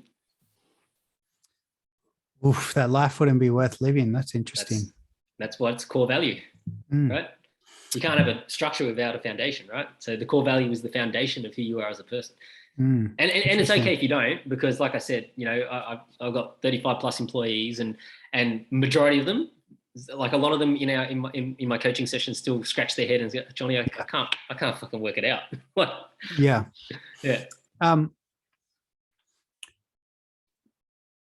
It's different because I have core values that are sort of like, when you talk about hierarchy of values, it's like, for me, because I'm quite artistically minded, so everything's kind of blended into one, but which goes to my kind of libertarianism, because the thing about libertarians is the reason there's so much infighting amongst them is because they always want to be right and they want to be so principled. And one of the things that is super important to most of us is having a priori logic, which is basically like, it's logic that's not based on experience, right? An example is mathematics. Mathematics doesn't require experience. There are things in mathematics that are true and they're just true. You don't need any experience. Like, the Pythagoras theorem is always going to be true with a triangle. It's just how it is. So a lot of my core values align very well with libertarianism. But when I say the artistic thing, I mean, because like, if someone was to ask me, like you posed a question, if someone was to ask me, what's more important, making a joke or telling someone about, the protest yesterday? And it's like, well, for me, it's making a joke. Like I value humor more than a lot of things. But truth and humor are like, honesty, I think truth is a stronger word than honesty. I think because honesty is kind of like means you're an open book sometimes. And sometimes people tell white lies to protect their vulnerability and things like that. So I try to be as transparent and honest as possible, but I think truth and humor are my core values.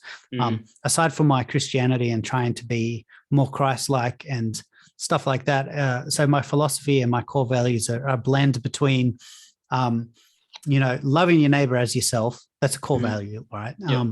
But also never asking my neighbor to live for me. So it's a blend between Ayn Rand, who's like, one of our, as a libertarian, there's someone that you look up to. I mean, people are divided on that. But Ayn Rand has a quote that she uses all throughout Atlas Shrugged, which is something along, I love how I say, there's a quote, and then I just don't say the quote.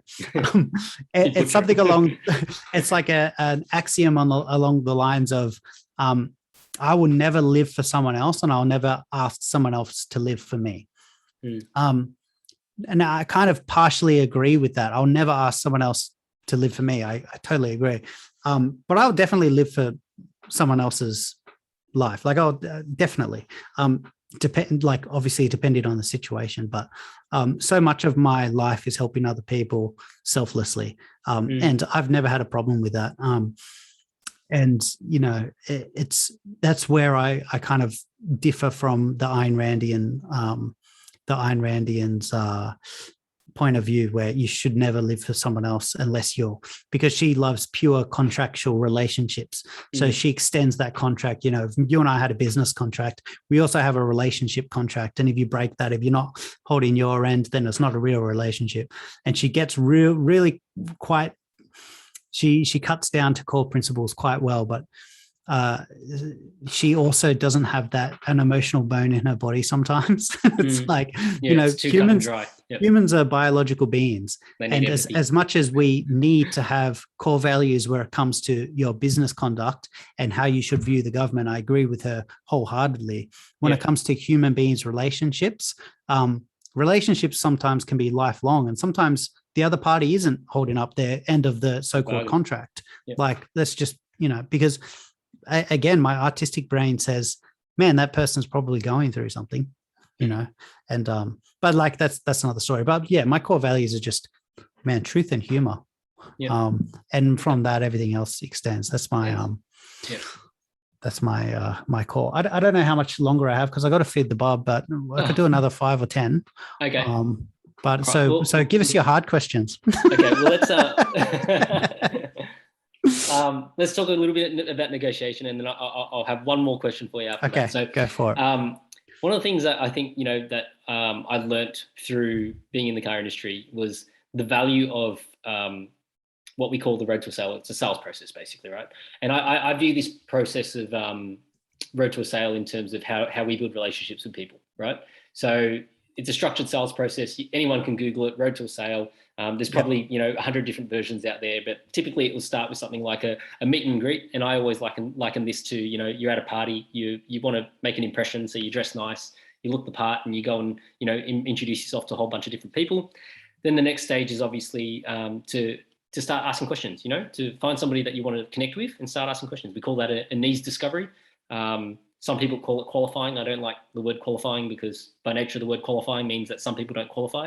But and the reason why I bring this up is just in relation to giving you some ideas in terms of structure for your videos and things like that, right? Like we want to try and understand what makes this person tick, right? Because by being able to understand their needs and wants, we can then, well, hopefully, they become open enough so that we can share our needs and wants, right? And then we go through this process where you may not connect with everyone, right? That's reality, right? You don't necessarily connect with everyone. Likewise, we don't necessarily have the right car for everyone.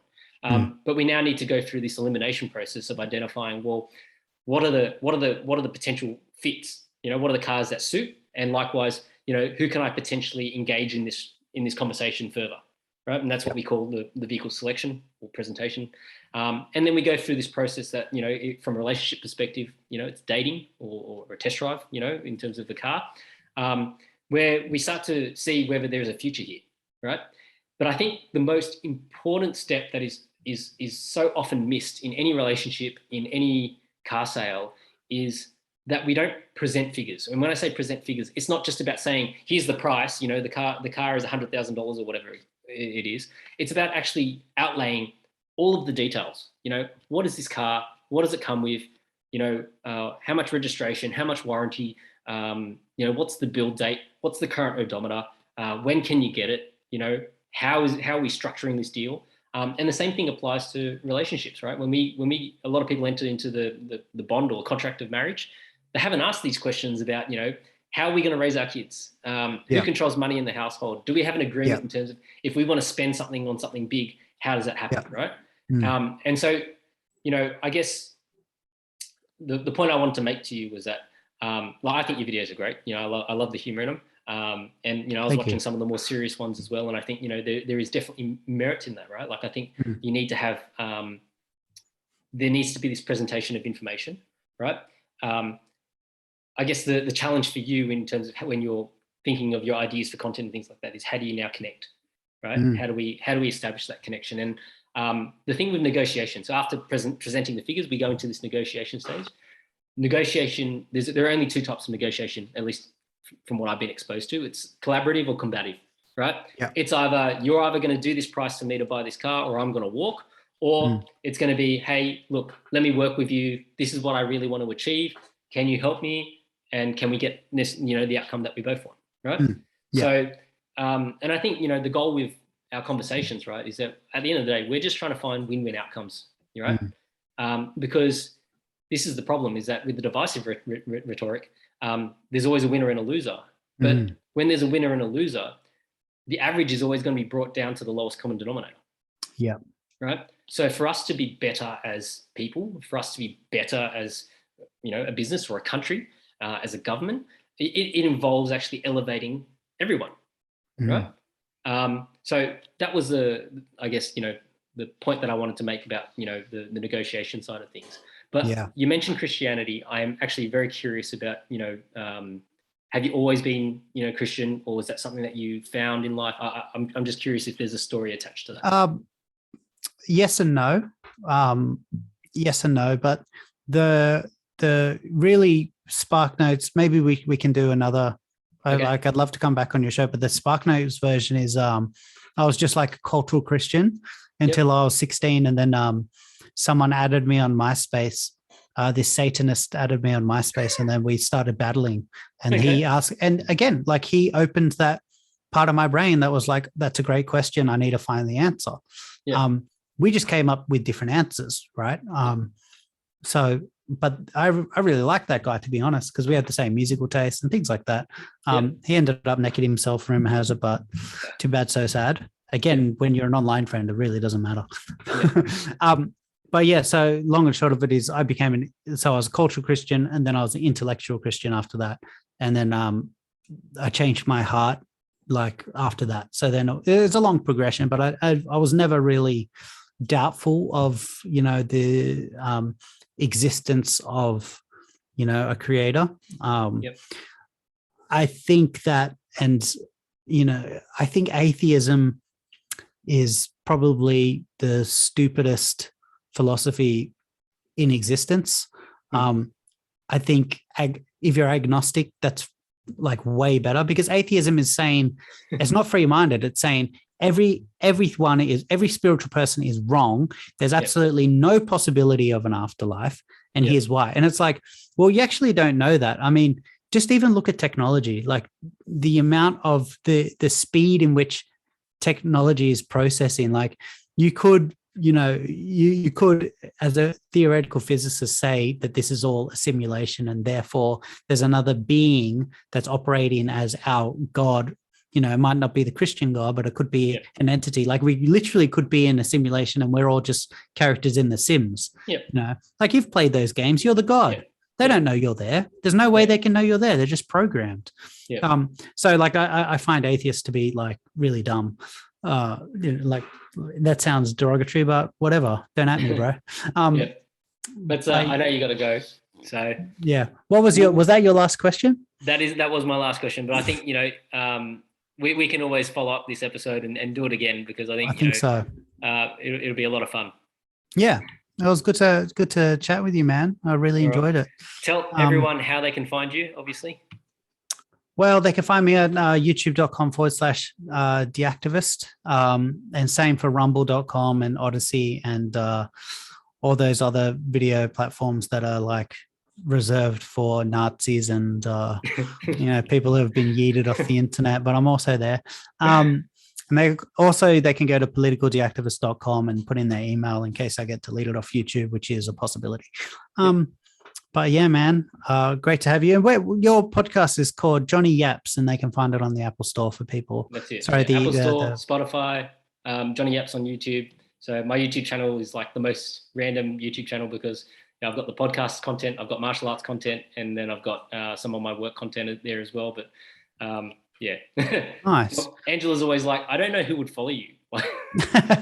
Yeah, I mean, that's hard because I too, like I have so much different content. Like I've made this separate channel, but I also had a channel for a while where I was like, same as you, like doing podcasts and stuff. And I had another channel where I was doing like fake business motivation videos. I don't know if you ever saw them, but I was just like pretending to be like an entrepreneur and just giving really shitty advice.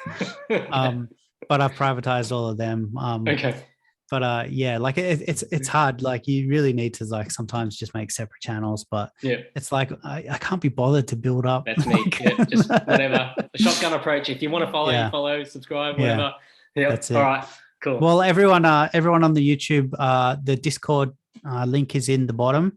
I'm going to feed Bob, but I'll jump on the Discord chat in about 20 minutes. But it'll be cool to chat with some of you guys because I haven't talked to you in a while. But that'll be cool. And if you want, Johnny, I'll send you the link as well, and you can jump in and they can ask you about how they can get a cheap BMW. All right. All good. All right. Thank you. Thanks, buddy. See ya. Bye.